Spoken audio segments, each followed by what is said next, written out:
Good morning, good afternoon, good evening everyone. कैसे हैं आप सब? आशा करता हूँ आप बहुत बढ़िया है, हम भी बहुत अच्छे हैं। ठीक है, आज मैं आपको डायरेक्ट टैक्स के लायबिलिटीज इन स्पेशल केस समझाना चाहता हूँ। तो लायबिलिटीज इन स्पेशल केस समझाने के पहले हम आपको ये बताना चाहते हैं, जैसे मेरा डायरेक्ट टैक्स हो गया तो बेसिकली इनकम टैक्स हो गया। मतलब एससीसी जितना इनकम करेगा उसका ऊपर उसको क्या भरना है, टैक्स भरना है। तो लायबिलिटी जब आता है किसका ऊपर एप्लीकेबल होगा, एससीसी का ऊपर होगा। किसका ऊपर होगा? एससीसी का ऊपर होगा। ठीक है ना। अच्छा, तो एक चीज़ याद रखना। क्या याद रखना है अभी? तो लायबिलिटीज इन स्पेशल केस जो अब चैप्टर हम लोग पढ़ेंगे उसमें ना जो एससीसी का ऊपर लायबिलिटीज नहीं होके दूसरा किसी पर्सन के ऊपर लायबिलिटीज हो जाएगा। ठीक है। हाँ, अच्छा चलो।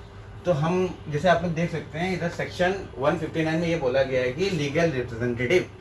तो लीगल रिप्रेजेंटेटिव से आप क्या समझते हो? लीगल रिप्रेजेंटेटिव से हम ये समझते हैं कि जो एसएससी है वो मर गया, मतलब ही हैज डाइड, और उसका जो वारिस है वो क्या करेगा? इनकम टैक्स पे करेगा ऑन बिहाफ ऑफ एसएससी। तो हम ये नहीं बोल सकते हैं क्या जो एसएससी का ड्यूटीज रेस्पॉन्सिबिलिटीज था वही मेरा अभी जो उसका लीगल हायर का ड्यूटीज और रेस्पॉन्सिबिलिटीज हो जाएगा? जी हाँ। तो हम ये भी बोल सकते हैं कि एसएससी जब मर जाता है तो उसका लीगल रिप्रेजेंटेटिव को भी हम लोग क्या मान लेते हैं? एसएससी मान लेते हैं, और उससे हम लोग अपना, हम कौन? इनकम टैक्स डिपार्टमेंट, हम क्या कर लेते हैं? अपना जो पैसा है उससे ले लेते हैं। जैसे कि लायबिलिटी जो एसएससी का जितना लायबिलिटी होता है वाला मेरा क्या हो जाएगा? डिपार्टमेंट का इनकम ना, तो डिपार्टमेंट ले लेगा टैक्स का रूप से। हाँ या ना? अच्छा, तो और एक चीज याद रखना, अगर जो लीगल हायर है ना वो क्या है? वो चालाक सियाना इंसान है। वो क्या किया? वो देख, उसको पता है, उसको भी डीटी का प्रोविजन पता है। वो क्या किया? उसका जो पापा का जो प्रॉपर्टी था वो before dispose of the liability income tax नहीं देके उसने क्या किया ना, उसको डिस्पोज ऑफ कर दिया। तो वो बोलता है कि पापा का तो कोई एसेट नहीं है, आप कैसे रिकवर करोगे? वो बोलेगा देखो,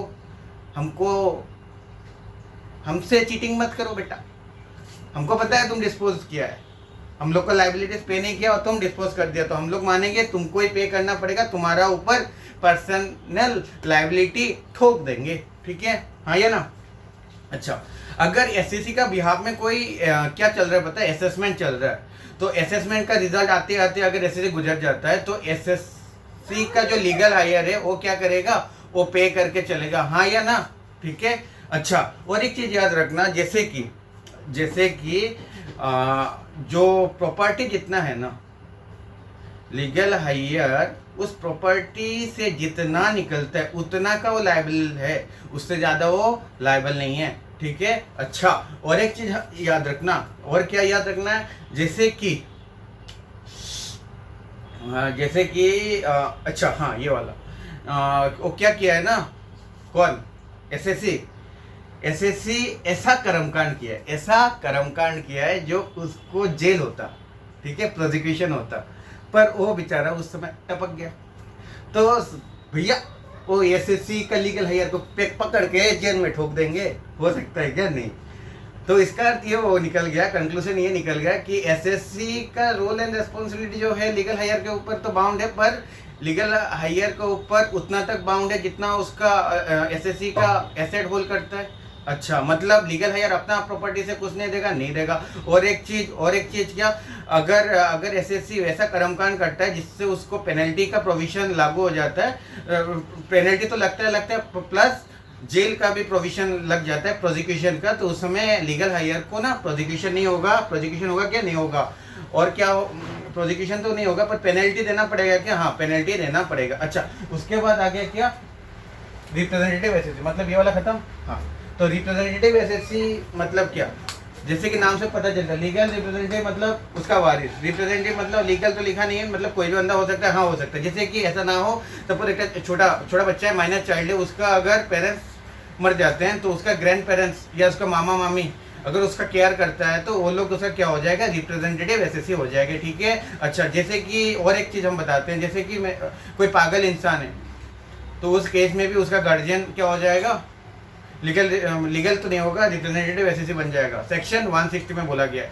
और कौन हो सकता है? जैसे एक हवेली है, पुराना हवेली है, और उसको ना कोई एक बंदा देख रहा है, तो जो बंदा देख रहा है ना उसको बोला जाएगा क्या? कोर्ट ऑफ वर्ड्स या फिर मैनेजर। तो वो बंदा क्या हो जाएगा? रिप्रेजेंटेटिव एसएससी, ठीक है, यही था रिप्रेजेंटेटिव एसएससी में। अभी आया मेरा कौन, liabilities of representative SSC. Liabilities क्या होगा रिप्रेजेंटेटिव एसएससी का, भाई जो जिसका आप देख रहे हो, जैसे कि माइनर चाइल्ड हो गया या फिर हवेली हो गया या फिर आपका क्या क्या नॉन रेसिडेंट भी हो सकता है, कि नॉन रेसिडेंट का कौन होगा रिप्रेजेंटेटिव एसएससी, रिप्रेजेंटेटिव एसएससी।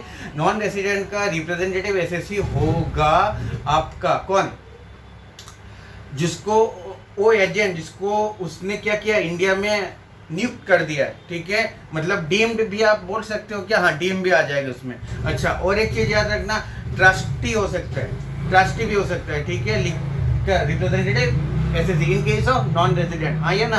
अच्छा, लाइबिलिटीज ऑफ रिप्रेजेंटेटिव एसएससी जो रहेगा, जो लाइबिलिटी उसका था, किसका था, एसएससी का था, वही लाइबिलिटीज किसको दे देंगे, रिप्रेजेंटेटिव एसएससी को दे देंगे।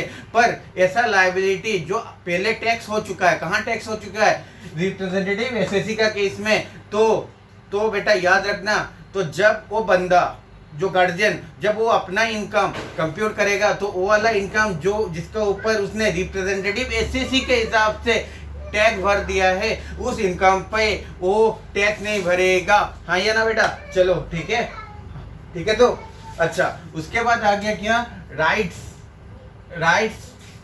Of representative SSC. तो राइट्स क्या होता है, देखो वो जो रिप्रेजेंटेटिव एसएससी वो पेमेंट कर रहा है कि नहीं कर रहा है, कर रहा है, तो वो अपना पेमेंट से थोड़ी पॉकेट से थोड़ी निकालेगा, वो तो अपना पॉकेट से तो नहीं निकालेगा ना, वो क्या करेगा, जितना को लायबिलिटी पे कर रहा है उतना को क्या करेगा, रिप्रेजेंटेटिव एसएससी जो है ना, एसएससी से क्या करेगा, एसेट उतना का कलेक्ट कर लेगा। मनी एसेट बोले तो सोना ज्वेलरीज हो गया या फिर कोई भी प्रॉपर्टी जो ये महाराज को अच्छा लगे, ठीक है, ताकि वो जो पे करेगा लायबिलिटी उसका वो क्या कर सके, भरपाई कर सके, हाँ या ना बेटा, चलो हाँ या ना भाई, रिवीजन है रिवीजन, ठीक है। अच्छा, उसके बाद आ गया कौन सा, राइट ऑफ रिप्रेजेंटेटिव एसएससी खत्म ना, अभी आया कौन सा, people who may be deemed to be agent of non resident, जो हम आपको बोले ना रिप्रेजेंटेटिव एसएससी में नॉन रेसिडेंट भी आ जाएगा।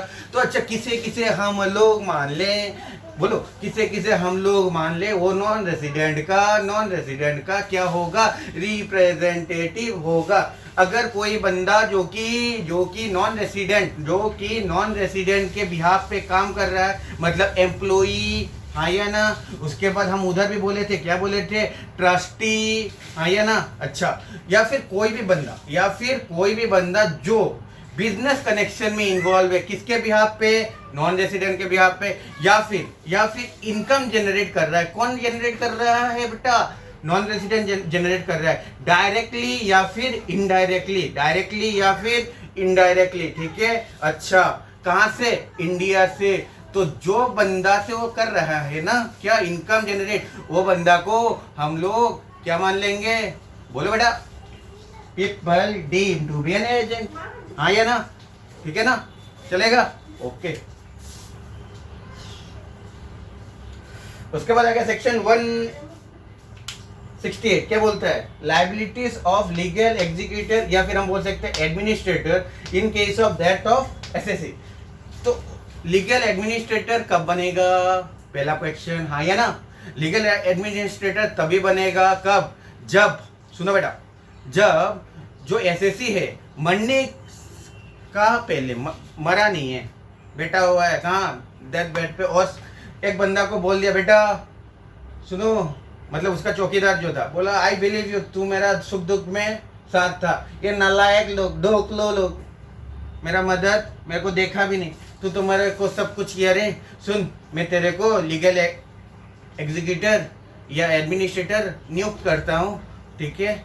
किसको दे दिया, किसको बेटा, सोच लो, उसका लीगल एडवाइजर हो सकता है या फिर वो गेट कीपर, जो भी हो, ठीक है। अच्छा, अभी एक चीज याद रखना, एसएससी का जो लायबिलिटी होगा वो लीगल एग्जीक्यूटर या फिर एडमिनिस्ट्रेटर क्या करेगा, भर के चलेगा, भरने के बाद अपना पॉकेट से वो देगा क्या, नहीं देगा, जो लायबिलिटी होगा वो एसएससी से क्या करेगा, कलेक्ट कर लेगा। कैसे? उसका प्रॉपर्टी बेच के जितना का वो लायबिलिटी भरा है, उसके बाद वो क्या करेगा, वो हैंड ओवर कर देगा। किसको हैंड ओवर कर देगा? लीगल रिप्रेजेंटेटिव को। किसे? जोर से बोलो, लीगल रिप्रेजेंटेटिव। और भारत माता की जय। ठीक है। अच्छा, और एक चीज याद रखना। क्या याद रखना? सपोज अगर बेटा अगर एसएससी ने लीगल एग्जीक्यूटर या फिर एडमिनिस्ट्रेटर को नियुक्त नहीं किया, क्या नहीं किया है? नियुक्त नहीं किया मतलब अपॉइंट नहीं किया है, तो उस समय लीगल रिप्रेजेंटेटिव जो है ना, वही लीगल एग्जीक्यूटर का काम करेगा। आया ना बेटा? ठीक है, चलो। अच्छा, उसके बाद हो गया क्या? Liability of successor when predecessor not found. Suppose एक दुकान है, दुकान का मालिक एक जन था, रामू दुकान बेचा सामू को और रामू गायब। तो लायबिलिटी किसका? रामू का। कौन पे करेगा? सामू पे करेगा। असेसमेंट चल रहा था, किसका? रामू का। अभी असेसमेंट किसको ऊपर लग जाएगा? असेसमेंट का जो आउटकम निकलेगा वो सामू के ऊपर लग जाएगा। भैया टैक्स, इंटरेस्ट, पेनल्टी भाई सामू पे करेगा। रामू भाग गया तो सामू पे करेगा। आया ना बेटा? ठीक है। अच्छा, ये खत्म। हाँ, उसके बाद आ गया HUF सेक्शन 171 बोलता है HUF का जब पार्टीशन हो जाता है, HUF का पार्टीशन हुआ, मेंबर जाके बोला कान पे, किसका कान पे? असेसिंग ऑफिसर के कान पे। असेसिंग ऑफिसर, हम लोग का घर में ना पार्टीशन हो गया है, ठीक है, तो असेसिंग ऑफिसर क्या करेगा? नोटिस भेजेगा। क्या भेजेगा? नोटिस। तो नोटिस में बोलेगा क्या ऐसा कुछ हुआ है क्या, आप रिप्लाई दो। HUF रिप्लाई करेगा। तो HUF रिप्लाई करने के बाद असेसिंग ऑफिसर क्या निकालेगा? टैक्स लायबिलिटी निकालेगा। और वो जो टैक्स लायबिलिटी बिफोर पार्टीशन जितना निकलता है वो ज्वाइंटली एंड सेवरली लायबल हो जाएगा। किसका ऊपर? मेंबर्स के ऊपर। मेंबर्स में कर्ता भी शामिल होता है, ठीक है। बट आफ्टर अगर होता है ना, आफ्टर पार्टीशन जो भी लायबिलिटी होता है होगा वो इंडिविजुअल रहेगा। वो क्या रहेगा बेटा? इंडिविजुअल रहेगा। ठीक है, तो क्या डाउट है? ठीक है बेटा, चलो। उसके बाद आएगा कौन? ये तो क्या ना। अच्छा, कंपनी लिक्विडेशन में क्या बेटा? कंपनी लिक्विडेशन सेक्शन 178 क्या बोलता है? कंपनी लिक्विडेशन में क्या? कंपनी जब लिक्विडेशन पे जाता है तो किसको अपॉइंट किया जाता है? लिक्विडेटर को। किसको? जोर से बोलो, लिक्विडेटर। तो लिक्विडेटर को जब अपॉइंट करते हैं तो लिक्विडेटर जिस दिन से अपॉइंट हुआ है 30 दिन का अंदर 30 दिन 30 डेज का अंदर बोलेगा, ए असेसिंग ऑफिसर, तेरा कोई लायबिलिटीज है तो मेरे को बता। तेरा कोई लायबिलिटीज है तो मेरे को बता, हम तेरा लायबिलिटीज दे देंगे। क्या करेंगे? दे देंगे। तो असेसिंग ऑफिसर ना 30 दिन, कितना दिन का अंदर? 3 महीना के अंदर। असेसिंग ऑफिसर 3 मंथ्स के अंदर जितना उसको लगता है उतना लायबिलिटी होगा, वो क्या करेगा? वो बोलेगा। किसको बोलेगा?